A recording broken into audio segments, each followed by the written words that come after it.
कुलिकाता सहरिया कमाई गे धनिया पूरा रमान कर देब तोहरे सोचल सपना जन के पूरा कर देब तोहरे सोचल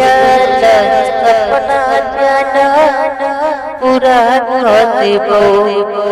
कुलिकाता सहरिया कमाई गे धनिया किछु कमी में हम छोड़ब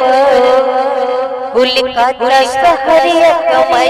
गे धनिया किछु कमी नहीं छोड़ब तोहर सोचल के सपना हम पूरा कर देब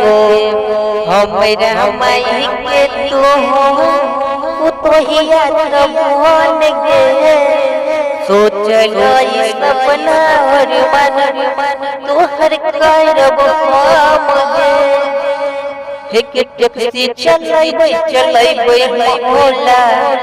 और मानग करब पूरा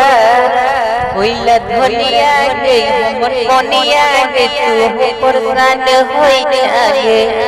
हमर धनिया गे तू कनिया गे कोइला परेशान होई जा कुलिकाता